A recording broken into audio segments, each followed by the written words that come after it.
Los objetivos de esta charla, pues tenemos distintos. Primero, quiero que adquieran o refresquen sus conceptos básicos sobre qué son los aminoácidos y qué son las proteínas. Luego también quiero dar a conocer las distintas fuentes de proteínas para nuestras dietas. También vamos a comprender el valor biológico de una proteína o por qué se determina el valor biológico de una proteína. Vamos a entender el mecanismo de absorción de las proteínas y de los aminoácidos.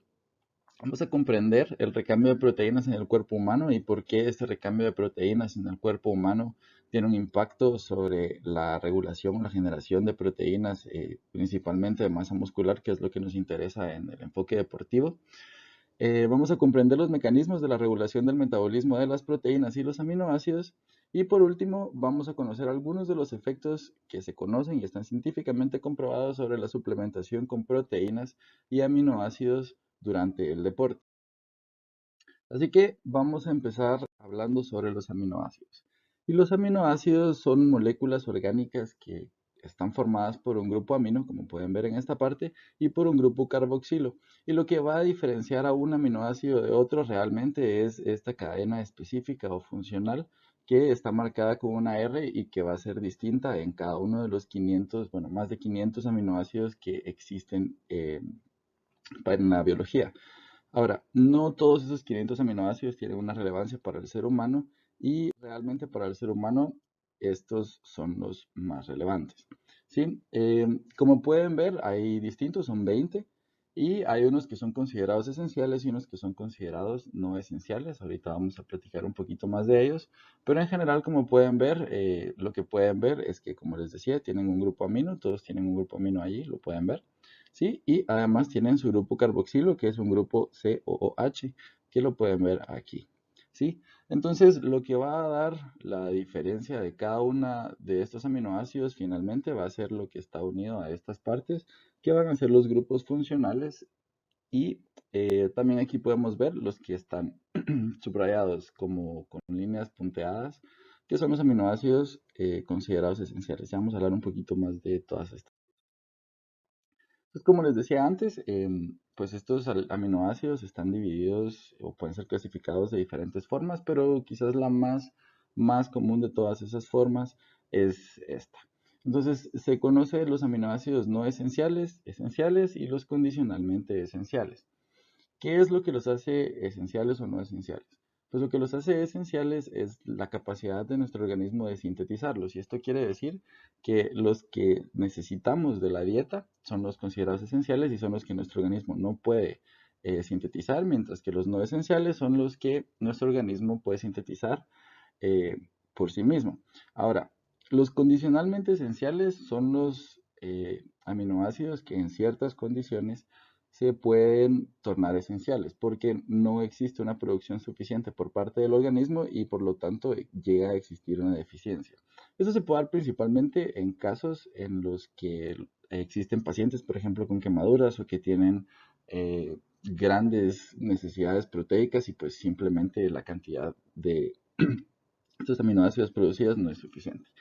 Y por último, aquí tengo marcadito también a tres aminoácidos que son súper importantes, sobre todo para el mundo de los deportes, principalmente porque los venden y son súper consumidos y ahorita vamos a entender por qué o qué es lo que hacen. Y son la isoleucina, la leucina y la valina, que son los BCAAs o los aminoácidos de cadena ramificada. Entonces, a estos vamos a irles haciendo poco a poco unas anotaciones, digamos, a cada uno. Y pues entonces vamos a ir viendo que, para qué sirve cada uno.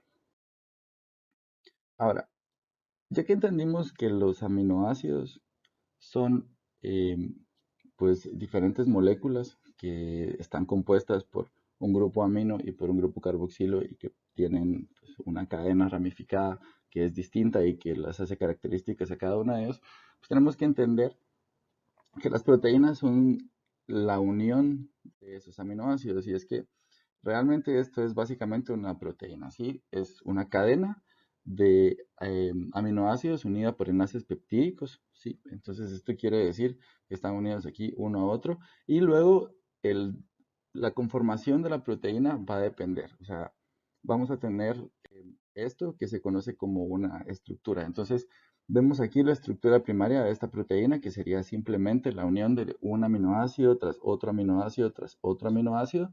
Luego tenemos la estructura secundaria, que es cómo estos enlaces y estas interacciones químicas o electroquímicas van a hacer que esta molécula, esta línea de aminoácidos se termine doblando. Y la conformación terciaria es como estas interacciones se conforman y se van doblando y se van doblando hasta que finalmente pues tenemos una proteína conformada en su totalidad. Así que así es como están conformadas las proteínas. Bueno, ahora que ya refrescamos o entendimos qué es un aminoácido y cómo esos aminoácidos conforman pues, las diferentes proteínas, me gustaría explicarles o me gustaría hablar un poco sobre por qué es que son necesarias, por qué necesitamos proteínas para sobrevivir y subsistir. Y es que realmente la necesidad de las proteínas o por qué queremos proteínas es para mantener nuestra masa proteica. ¿Y por qué queremos mantener nuestra masa proteica? Pues principalmente porque son las proteínas las que realmente ejercen todos los efectos dentro de nuestro cuerpo, son las que son las estructuras, son las que son nuestras enzimas y son las que ejecutan casi todas, si no es que la mayor parte de las acciones que ejerce nuestro cuerpo. Entonces, tenemos que entender que hay una degradación continua y hay una reposición constante de diferentes proteínas. Primero porque se gastan, segundo porque pues, se pierden de diferentes formas. ¿Y cómo sucede esto? Esto sucede principalmente, bueno, se obtienen estos aminoácidos principalmente a través de la dieta. Vamos a hablar de esto un poco más adelante igual, pero les comento, ¿verdad?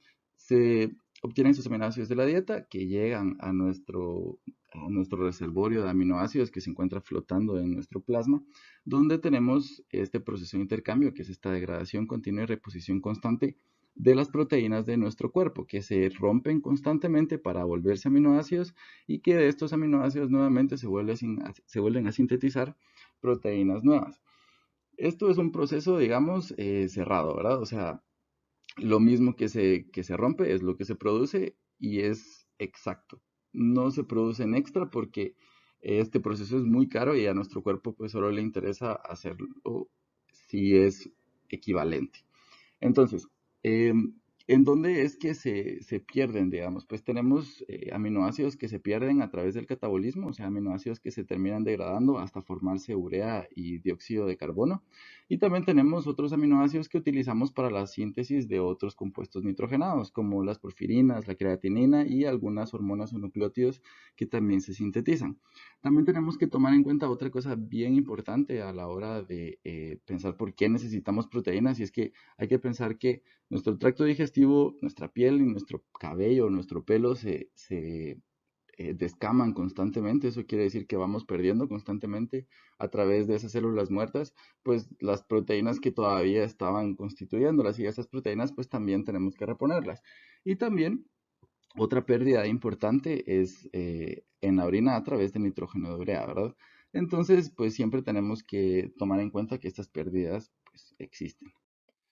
Entonces, ya que sabemos pues, todas estas cosas antes y ya que sabemos también por qué es que necesitamos las proteínas, pues entonces tenemos que entender que hay diferentes fuentes de proteína para nosotros. Y esto es muy importante de entender porque no todas las proteínas son iguales. O sea, no es lo mismo comer un huevo o frijoles, por ejemplo, o, por ejemplo, un pedazo de pescado. Y es que principalmente vamos a dividir las fuentes de proteína en dos. Y primero, pues tenemos a las fuentes que son animales.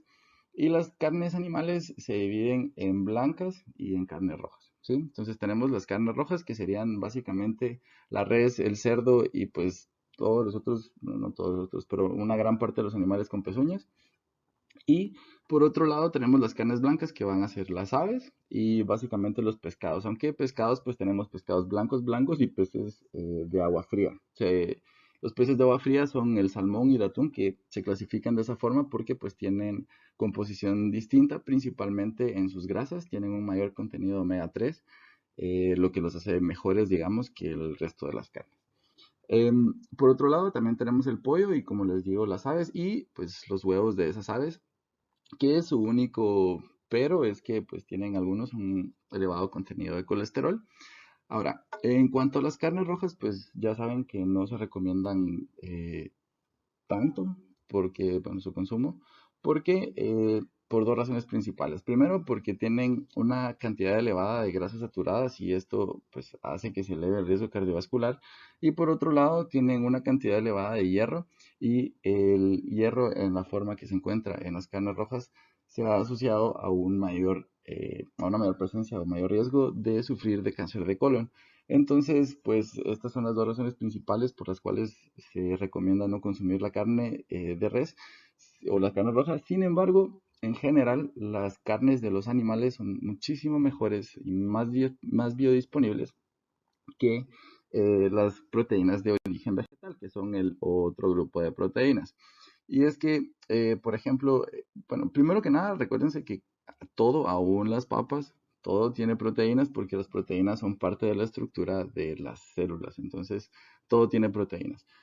Lo que vamos a encontrar que difiere pues es la cantidad y la calidad de las proteínas. ¿Y por qué hablo tanto de la calidad o por qué me atrevo a decir que las carnes animales son mejores proteínas que las proteínas que provienen de las plantas? Que no es el caso en todos los casos, pero bueno, ahorita les voy a explicar. Y es que eh, tenemos que hablar sobre el valor biológico de las proteínas. Y es que el valor biológico de las proteínas es, como dice aquí, el valor asignado a los alimentos, que es dependiente de su contenido de aminoácidos esenciales. Y es importante que volvamos a recordar que existen esos 9 aminoácidos esenciales que son esenciales porque no los podemos producir.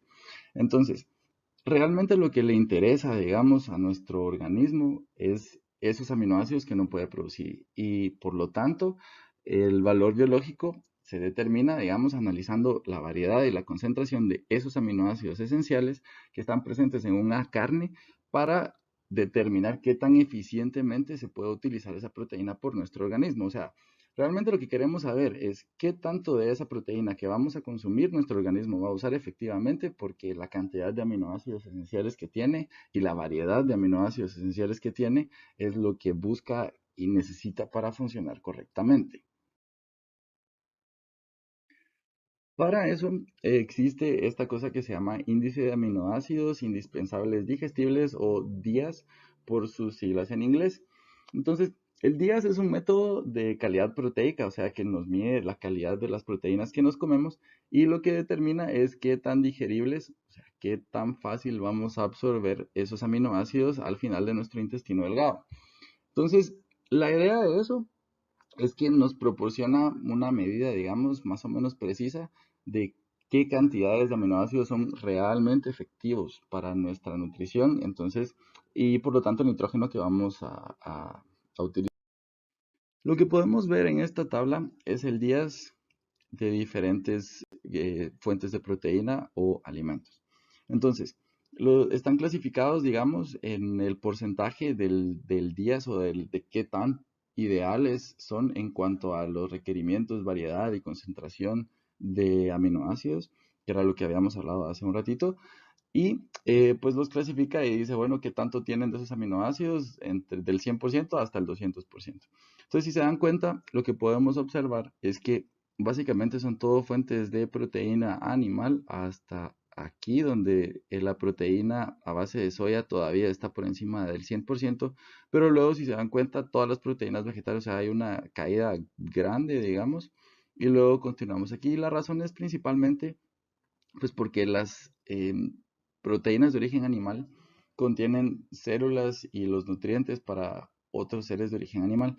Entonces, la variedad y la cantidad de los aminoácidos que suelen contener es muy alta y por eso es que, si se dan cuenta, casi todos están, bueno, todos están por encima del 100%.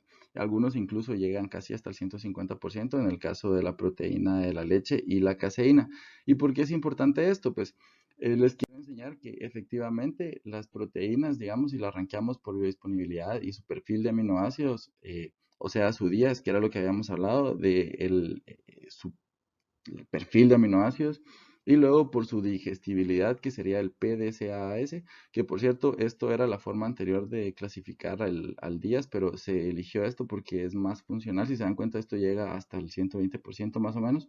Y era lo que hablábamos antes, que el concentrado de leche y el isolado o el aislado de proteína whey, que también es una de las dos proteínas principales de la leche junto con la caseína, están ubicados por encima del 100% del día. Esto quiere decir que nos da más del 100% de los aminoácidos que requerimos para la formación de proteínas y por lo tanto para la formación de masa muscular. Y si se dan cuenta en cuanto a su digestibilidad, pues también están hasta arriba junto con el concentrado de proteína whey.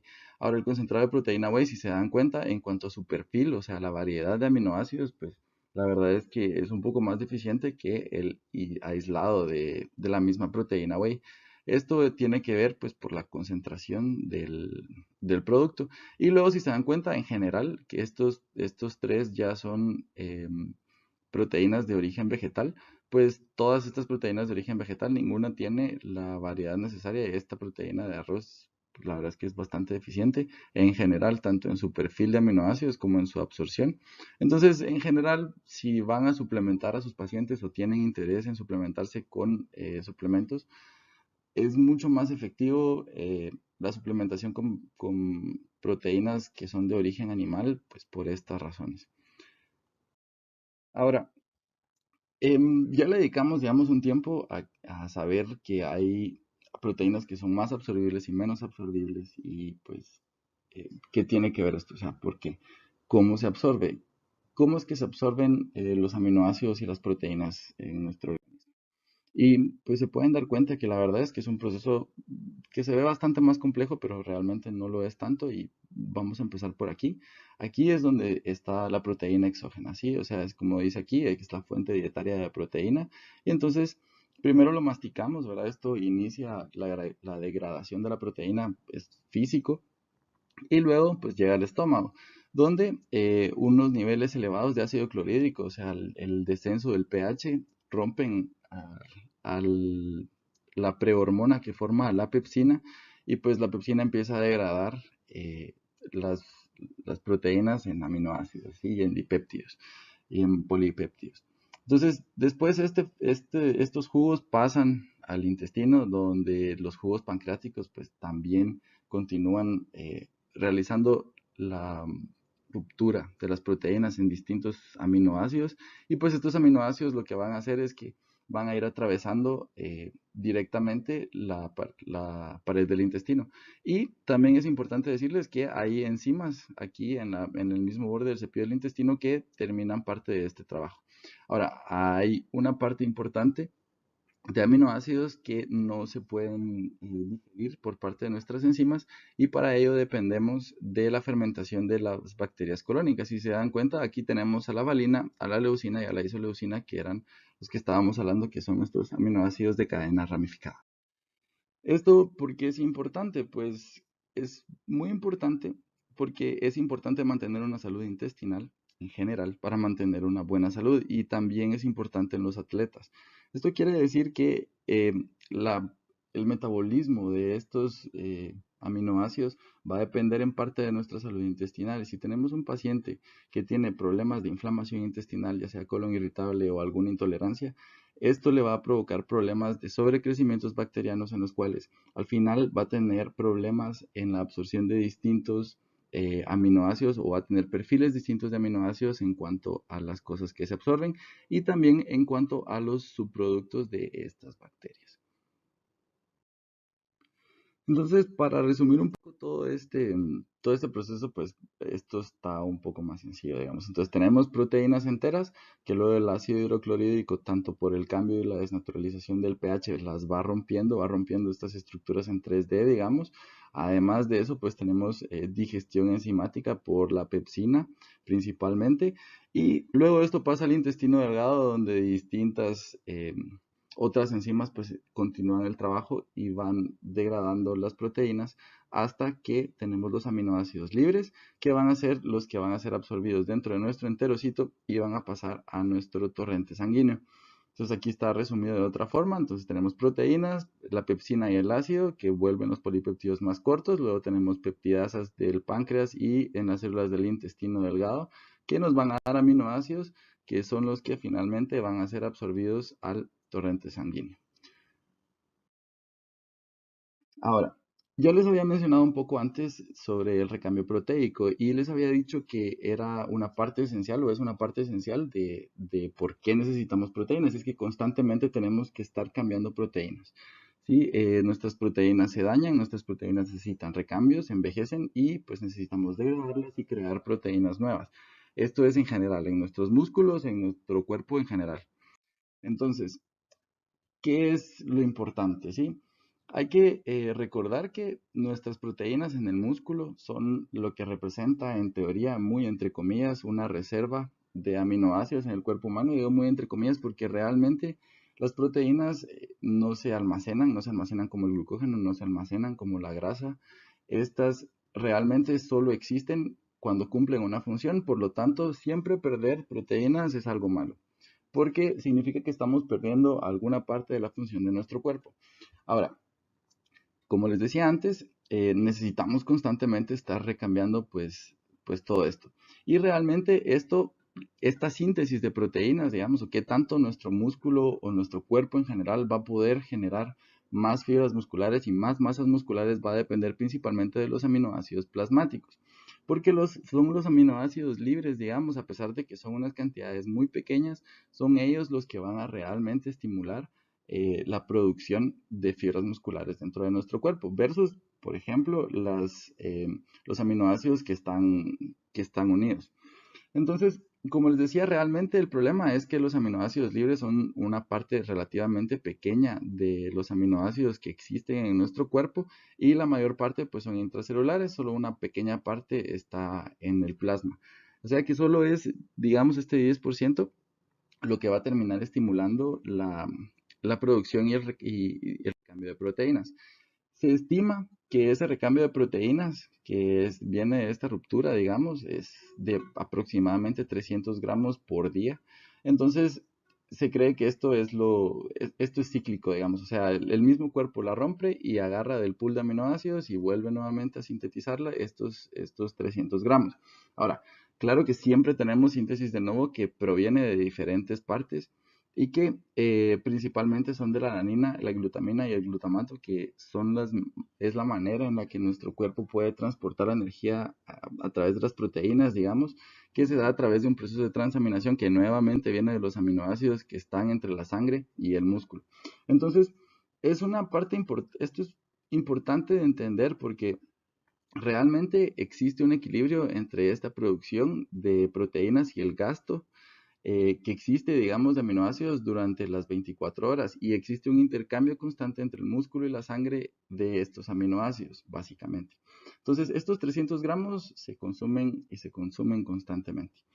Ahora, realmente tenemos gastos, como les había dicho antes, y es que nosotros a través de nuestra dieta, por ejemplo, se cree, o en promedio, que se suple aproximadamente unos 80 gramos de proteína. Esto pues se convierte en aminoácidos que se van nuevamente a esta síntesis cíclica que les había mencionado antes de proteínas, en la que están entre proteínas físicamente estructuradas, digamos, y luego los aminoácidos plasmáticos que están ahí cambiando. Y cuando hablamos de proteínas físicamente estructuradas, pues hablamos de músculo, que es la parte que nos interesa en este constantemente, digamos. em, de colágeno y elastina, pues de diferentes proteínas plasmáticas y propiamente de la constitución de nuestros órganos. Además de eso, pues secretamos proteínas, porque como ya les dije antes, secretamos enzimas y estas enzimas para degradar las proteínas, pues también son proteínas, solo que se absorbe una buena parte de estas, o sea, de estos 70 gramos aproximadamente, y se orina estos 70 gramos, digamos. Entonces, en promedio, estamos eliminando aproximadamente, esto es a través del nitrógeno, urea, y otras formas de cuerpos nitrogenados, pero en promedio estamos eliminando unos 80 gramos, que es aproximadamente lo que se supone que comemos. Entonces, si se dan cuenta, esto es una especie de circuito cerrado donde se supone que todo está cerrado. Entonces, bueno, y más adelante vamos a hablar un poco de qué pasa si aumentamos estos 80 gramos a más de 80 gramos y hacia dónde se va todo esto, ¿no? Ahora, entender entonces que existe este ciclo de proteínas, digamos, donde es un círculo cerrado, nos implica o nos lleva a pensar entonces que existe este concepto, sí, que es el de balance de nitrógeno o el balance nitrogenado. Y sabemos que el nitrógeno, ¿por qué es importante el nitrógeno? Y es que el nitrógeno es un componente fundamental de los aminoácidos. Ya sabemos que todos tienen un grupo amino y todos los grupos aminos tienen un nitrógeno, entonces lo podemos rastrear, digamos, de alguna forma. Entonces es muy útil para estudiar el metabolismo de las proteínas. El balance de nitrógeno es lo que se ha utilizado tradicionalmente para determinar las necesidades de proteínas de la dieta, pero no nos mide realmente cuál es el pool, cuál es nuestra reserva, entre comillas, o cuál es nuestra masa muscular. Esto solo nos sirve para medir, digamos, si lo que metemos de nitrógeno en nuestro cuerpo se queda o se va. Entonces, lo que esto representa es que tienen que haber condiciones muy estrictas. Y esto lo hace muy difícil de implementar porque realmente lo que terminamos necesitando es que nuestro paciente, o sea, saber cuánto consume nuestro paciente de nitrógeno de forma exacta y luego medir de forma exacta durante 24 horas el nitrógeno de su orina. Entonces, se puede hacer, claro, o sea, podemos hacer una orina de 24 horas y medir el nitrógeno de urea en esa orina o el nitrógeno en esa orina y podemos calcular una ingesta del paciente, pero la verdad es que se vuelve muy complejo y en el ambiente, el contexto deportivo, la verdad es que es muy poco implementable. Sin embargo, en teoría se podría implementar. Ahora, ¿para qué nos sirve realmente el balance de nitrógeno? ¿Por qué nos interesa saber la teoría del balance de nitrógeno? Y es que el balance de nitrógeno lo que nos dice es si tenemos periodos de crecimiento o estamos en periodos de pérdida de proteínas, digamos. Entonces, el balance de nitrógeno está dado por la ingesta de proteínas dividido la cantidad de nitrógeno que hay por gramo, esto es en gramos de proteína, que equivale al 16%, y a esto le restamos las pérdidas urinarias de nitrógeno y le sumamos las pérdidas no cuantificadas, que serían por el pelo, las uñas y estas que les había mencionado antes. Entonces, si se dan cuenta, esto es una resta, o sea que esto es literalmente un balance, esto o da positivo o da negativo, y pues si da positivo, lo que significa es que tenemos periodos de crecimiento. Eso quiere decir que el nitrógeno se está quedando dentro de nuestro cuerpo y por eso es que esta operación, digamos, nos da en positivo. Entonces, lo que significa es que la ingesta de nitrógeno es mayor que nuestra pérdida y lo que se traduce es en un aumento de nuestras reservas de proteína o por lo tanto de la generación de masa muscular. ¿Sí? Por otro lado, si nos da negativo, significa que estamos perdiendo nuestras reservas y por lo tanto estamos excretando más nitrógeno del que estamos consumiendo y necesitamos consumir más para poder suplir lo que sea que esté sucediendo. Esta tabla se las quería mostrar porque me parece interesante cómo se compara el entrenamiento del deporte con diferentes condiciones de la vida, tanto eh, naturales como ser un niño o ser anciano, estar en periodos de inanición o diferentes enfermedades o condiciones, ¿sí? Pero en general lo que esto intenta explicarnos es que hay un balance neto, ¿sí? O sea, durante los diferentes procesos no todo sucede solo a la síntesis o solo a la destrucción, sino que en muchos casos pues pueden ser sí ambas a la destrucción, como por ejemplo sería el caso de la quemadura y la sepsis, digamos, donde a pesar de que sí hay una mayor síntesis, pues tenemos realmente un catabolismo muy importante, o sea, hay una destrucción de proteínas muy importante, versus otros procesos como por ejemplo el entrenamiento deportivo, en el que hay una síntesis, pero también hay un catabolismo. O sea, el balance al final va a depender en general de cómo estén los estímulos o hacia qué lado los estímulos nos estén impulsando.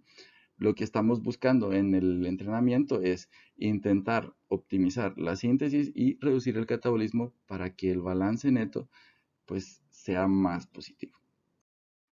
Ahora, ¿cómo vamos a mantener ese balance neto positivo? Y una de esas cosas importantes de entender es la gluconeogénesis. ¿Y por qué la gluconeogénesis o la generación de glucosa desde cero es importante?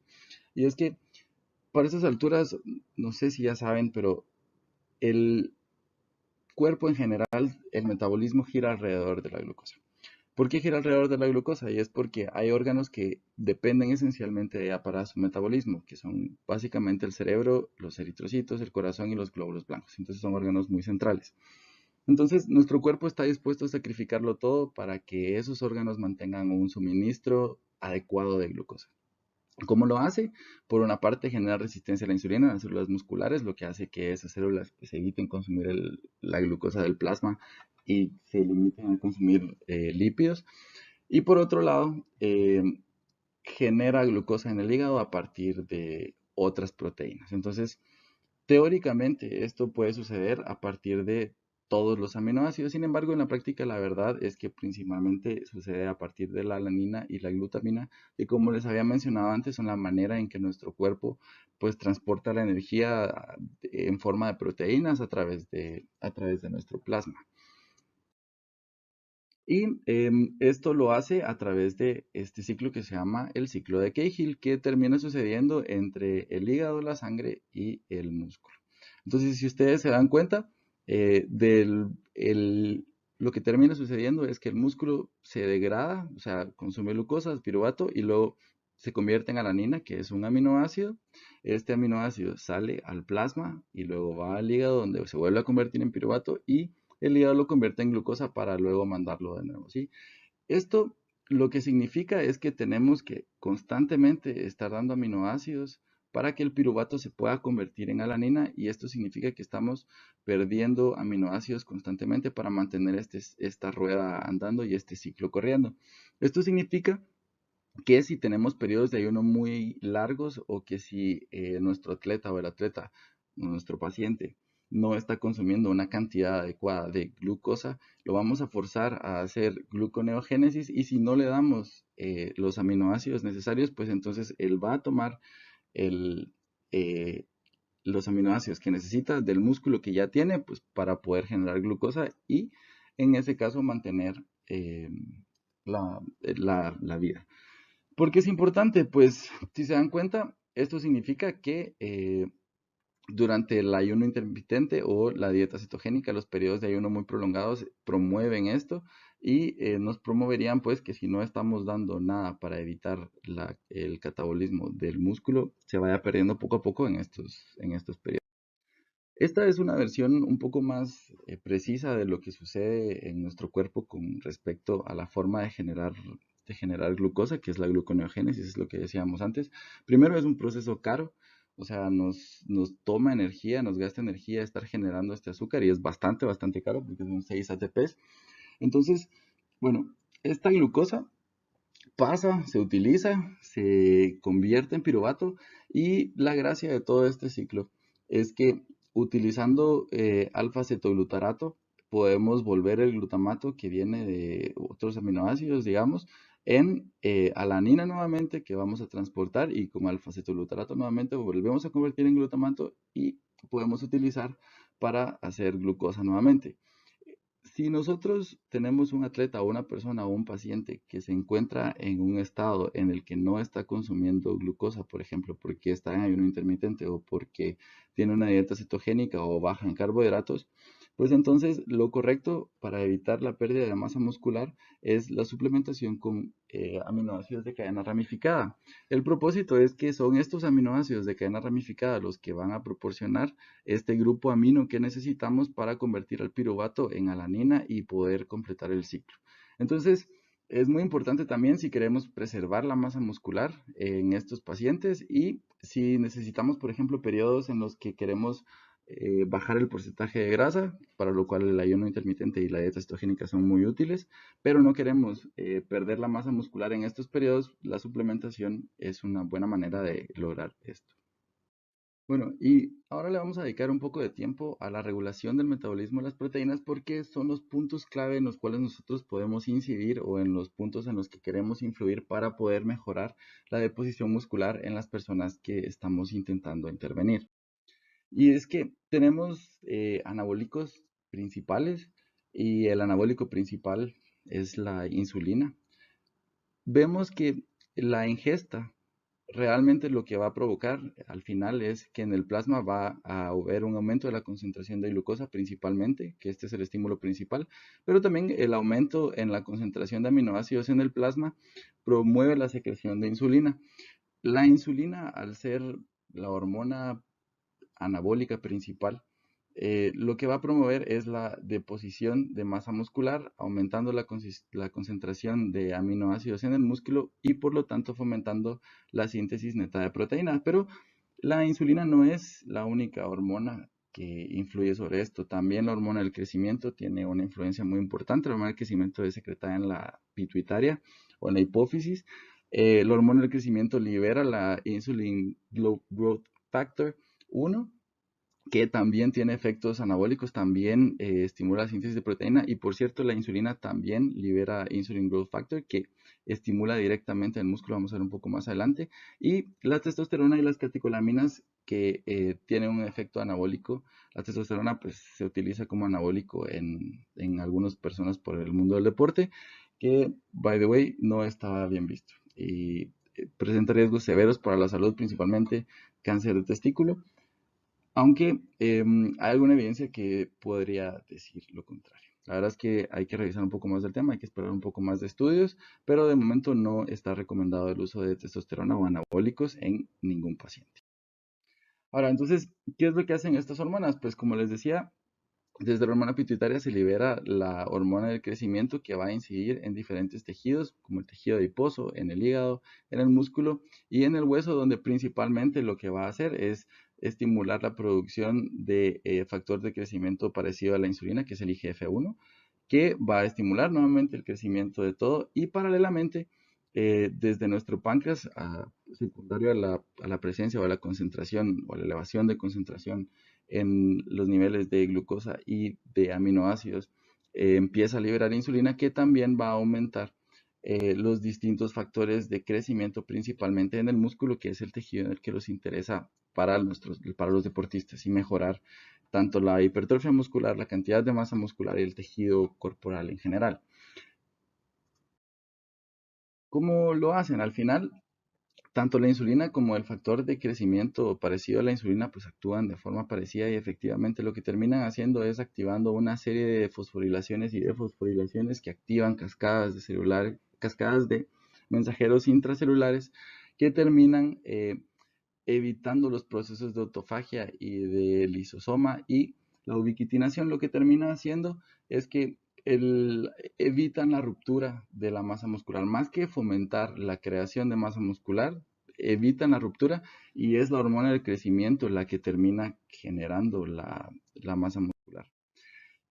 Por otro lado, tenemos catabólicos u hormonas que nos van a romper las fibras musculares y nos van a dar distintos aminoácidos, y si se dan cuenta son principalmente hormonas de estrés, hormonas como el cortisol, diferentes citoquinas, que las citoquinas lo que van a terminar haciendo es regulando la aparición de otras hormonas que, al igual que el cortisol y el glucagón, lo que van a hacer es estimular la proteólisis, y en el caso del glucagón, pues va a romper esos aminoácidos para producir glucosa y urea, porque lo que nos está diciendo en este caso es que no tenemos suficiente energía, estamos en un modo de emergencia, digamos, y estamos rompiendo, si se dan cuenta, pues todas nuestras reservas. Y por otro lado, las citoquinas, que lo que nos indican es un proceso inflamatorio, que también sucede durante el deporte, por cierto, terminan regulando hormonas que actúan sobre células que, con sus efectos, pues nos terminan rompiendo la masa muscular. Ahora, ¿cómo lo hacen? Pues de la misma forma. Si se dan cuenta, tanto las hormonas del anabolismo como las hormonas del catabolismo lo que hacen es activar diferentes factores de transcripción intracelulares que pues van a estimular ya sea la producción de distintas proteínas o la deposición de masa muscular. Bueno, y para finalizar, lo que realmente nos interesa, que son recomendaciones para el ejercicio, pero primero necesitaba realmente explicarles desde el inicio qué son los aminoácidos, qué son las proteínas, cómo funcionan, cómo se absorben y qué cosas los estimulan. También entendimos un poco de por qué estímulos hormonales, como la presencia de otros nutrientes, también por ejemplo como la presencia de carbohidratos, pueden estimular a la insulina, que es uno de los factores principales que determinan la generación de masa muscular, y como hay otros distintos factores que nos pueden aumentar o disminuir la generación de músculo en una persona. Entonces podemos entender las distintas recomendaciones que hay para el ejercicio. Estas son recomendaciones de la Sociedad Internacional de Deportes en cuanto al requerimiento de proteínas para atletas, y pues yo lo que intenté hacer es una especie de resumen, pues, para darles la información. Ahora, antes de empezar, creo que es importante explicar que hay básicamente dos tipos de ejercicios. ¿Sí? Primero tenemos el ejercicio de endurance, que es el ejercicio de aguante, entre comillas, Esto significa básicamente los ejercicios largos, las maratones, el atletismo en bueno, en una buena parte de sus formas, el ciclismo, triatlón, etcétera. ¿Sí? Y por otro lado tenemos el ejercicio de resistencia que para entendernos fácilmente es el ejercicio de fuerza, ¿sí? El ejercicio de pesas, el ejercicio con ligas o el ejercicio en contra de otra fuerza, ¿sí? Estos, ¿por qué son diferentes? Pues porque utilizamos básicamente diferentes vías metabólicas durante diferentes ejercicios y por lo tanto las recomendaciones de proteína en los diferentes ejercicios van a variar. Ahora, en cuanto al ejercicio de endurance, la verdad es que los resultados no son muy buenos. En general, lo que se ha visto es que si suplementamos con proteínas a los pacientes o a las personas o los atletas, eh, terminamos arruinando o lastimando su performance significativamente. Si ustedes se dan cuenta, lo pone incluso aquí. La verdad es que la mayor parte de los estudios va en esa vía. Entonces, la recomendación en general va a que si se consumen en general carbohidratos, tienen en cantidades adecuadas, las proteínas no mejoran el rendimiento a corto plazo. Ahora, si se preguntan qué pasa a largo plazo, pues la verdad es que se ha visto en algunos estudios, son muy pocos, pero existen, en donde agregar proteínas al consumo de carbohidratos a largo plazo promueve un balance positivo de proteínas, lo que significa, como vimos antes, que hay más deposición de proteínas dentro de nuestro cuerpo, o sea que hay más generación de masa muscular, por lo menos a largo plazo. Aparte, otra parte del problema es que hay relativamente muy pocas investigaciones sobre los efectos de la suplementación con proteínas en el ejercicio de resistencia. La mayor parte de toda esta investigación está en los ejercicios de fuerza, que vamos a hablar un poquito más adelante. Pero la otra cosa que sí podemos decir es que consumir proteínas durante o después del ejercicio intenso puede reducir la sensación de dolor muscular. La razón de esto se cree que es porque ayuda a mejorar el flujo de diferentes aminoácidos dentro del músculo y esto hace que no se produzca tanta ruptura muscular. Así que principalmente durante el endurance esto es lo que podemos saber. Ahora, por el otro lado tenemos los ejercicios de resistencia, que como les había dicho, para entendernos fácilmente, pues son los ejercicios de fuerza. Entonces, en cuanto a qué tanto mejora la fuerza máxima suplementar con proteínas, esto pues va a depender de diferentes factores y principalmente son estos cuatro, ¿sí? Tenemos por un lado la intensidad, el volumen y la progresión del entrenamiento. Esto quiere decir que depende de qué tan fuerte, qué tanto peso y qué tanto progresemos nuestro entrenamiento, pues entonces así van a ser las respuestas que vamos a tener a la generación de más o menos masa muscular. También el nivel del entrenamiento del atleta, porque llega a un punto donde la generación de masa muscular alcanza su pico y a partir de ese punto pues empieza a declinar en cuanto a la optimización de la energía. O sea, nos es muy caro mantener todo ese músculo y pues necesitamos requerimientos proteicos demasiado elevados para mantenerlo. Por otro lado, si tenemos personas o pacientes que tienen una muy poca masa muscular, entonces esto también va a depender porque no van a tener la misma cantidad de músculo para crear nuevo músculo. Entonces, otro de los factores que son importantes a tomar en cuenta es la cantidad y la calidad de la proteína que estamos dando a consumir. Sí, ya después vamos a hablar sobre cuánta es la cantidad adecuada, pero sobre la calidad ya hablamos. Y hablamos que principalmente las proteínas de origen animal suelen tener unos perfiles de biodisponibilidad bastante mejores que los perfiles de proteínas vegetales. Sin embargo, se puede consumir proteínas de origen vegetal, solo hay que tomar en cuenta que tenemos que dar dosis más elevadas y probablemente más frecuentes para poder alcanzar los mismos niveles. Y la otra cuestión es la ingesta calórica total, que como vamos a ver un poquito más adelante, pues también tiene una influencia. Y es que en los resultados de las investigaciones nos dicen que las proteínas tienen un impacto, la verdad es que pequeño o modesto, en cuanto al desarrollo de la fuerza. Esto midiendo eso, la fuerza. No estamos midiendo el tamaño del músculo ni el peso del músculo, sino estamos midiendo la función. Así que se ha visto que suplementar con 15 a 25 gramos de proteína al día durante 4 a 21 semanas tienen en general un impacto positivo en el rendimiento de los atletas. Lo que pasa es que este impacto realmente es pequeño, modesto, sin embargo, sí tiene un impacto positivo. Ahora, en cuanto a qué pasa si damos un aumento de calorías, o sea, una dieta hipercalórica o una dieta rica en calorías más ejercicio de resistencia, lo que sucede es, o sea, esto rico en proteínas, es que hay más músculo esquelético y hay más generación de masa muscular. Por otro lado, si lo que hacemos en lugar de subir la cantidad de calorías es bajar la cantidad de calorías, pero siempre dando una cantidad elevada de proteínas que puede ir de 2 a 3 veces la dosis recomendada, lo que nos va, siempre haciendo ejercicio de resistencia, lo que nos va a dar es una disminución de la grasa corporal y una mejora de la composición. Entonces, si ustedes se dan cuenta, lo que esto significa es, aquí tenemos un exceso de calorías que probablemente viene junto con un aumento en la cantidad de carbohidratos que representa también un aumento en la cantidad de insulina secretada, lo que se traduce finalmente en un aumento del músculo esquelético. Y por otro lado, siempre tenemos que tener el estímulo del ejercicio de resistencia y la cantidad de proteínas elevada para tener la cantidad de aminoácidos suficientes para poder mejorar la masa magra. Ahora, si lo que hacemos por otro lado es hacer lo mismo, digamos, aumentar la cantidad de proteínas, hacer ejercicio de resistencia, pero en lugar de que el valor total de las calorías sea a la alta, sino que sea a la baja para perder peso, lo que va a suceder es que nuestro cuerpo va a perder grasa corporal y va a mejorar la composición. Además, se mejora el mantenimiento de la masa muscular, lo cual significa que en general vamos a tener un poco mejor salud. Ahora, también sabemos que la formación de músculo mejora entre 30 a un 100% después de comer. Esto significa que después de comer somos mucho más eficientes en cómo procesamos los aminoácidos que consumimos y esto está principalmente determinado por la cantidad de aminoácidos esenciales que tiene nuestra comida. Este efecto es intenso, pero es breve, tarda entre 1 a 4 horas después de la comida. Esto quiere decir que después de comer es un momento adecuado para hacer ejercicio, porque estamos estimulando sobre la estimulación que ya existe, digamos, de la comida.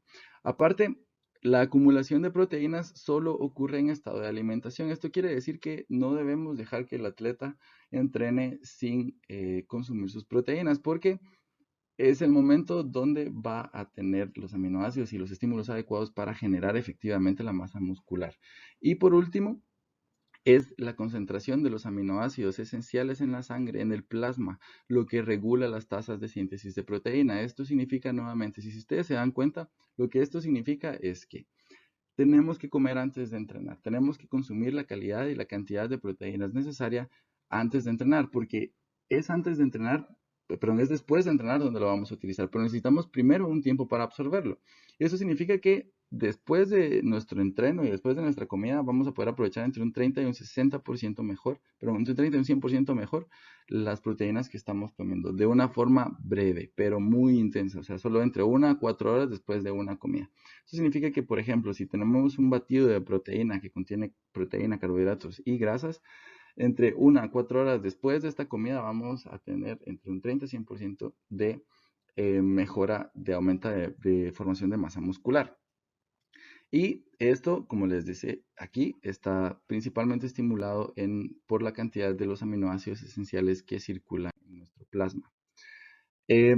Realmente el músculo esquelético termina siendo sensible durante 24 horas a este efecto, pero es realmente al ejercicio, ¿sí? O sea, es hacer ejercicio lo que nos da 24 horas de sensibilidad a los efectos de las proteínas y se ha visto que entre 20 a 40 gramos de proteínas estimulan la formación de músculo y promueven un balance positivo de nitrógeno, o sea, siempre y cuando contengan de 10 a 12 gramos de aminoácidos esenciales y de 1 a 3 gramos de leucina, que es quizás uno de los factores más importantes para la generación de masa muscular y también uno de los mejores suplementos que pueden dar a sus atletas. Eh, en cuanto a los aminoácidos esenciales, pues son críticamente necesarios para lograr máximas tasas de formación muscular y esto quiere decir que mientras mayores aminoácidos esenciales tengamos en la alimentación, mejor. Y nuevamente nos volvemos a la calidad de las proteínas. ¿Sí? Son las proteínas que tienen mejores perfiles de aminoácidos los que mejores calidades de aminoácidos esenciales tienen. Recuérdense de los días. Los que mejores días tienen son los que mejores aminoácidos esenciales tienen y por lo tanto son los que más capaces son de estimular las tasas máximas de formación muscular. Por lo que la proteína de alta calidad en buenas cantidades es lo que necesitamos. Y también se ha visto en distintos experimentos que combinar aminoácidos con carbohidratos antes del ejercicio también ayuda a promover las tasas máximas de formación. Nuevamente, en parte estimulado por la presencia de la insulina, que sin carbohidratos es muy difícil de tener, y los aminoácidos porque necesitamos de esos aminoácidos pues para poder ir tirando y haciendo más músculo. Casi por último, consumir carbohidratos más proteínas o aminoácidos esenciales durante el ejercicio de resistencia también puede ayudar a mantener un perfil anabólico favorable, principalmente de insulina y de aminoácidos, como había dicho antes. Esto lo que hace es que minimiza el daño muscular y promueve la generación de masa muscular y también mejora el tiempo del agotamiento durante el ejercicio y el ciclismo prolongado. Esto quiere decir que si ustedes se dan cuenta, lo que estamos buscando, lo que realmente se busca es mantener un ambiente metabólico agradable o favorable para que el atleta pueda generar energía, pueda generar trabajo a través de sus músculos y también pueda generar masa muscular a través de su actividad.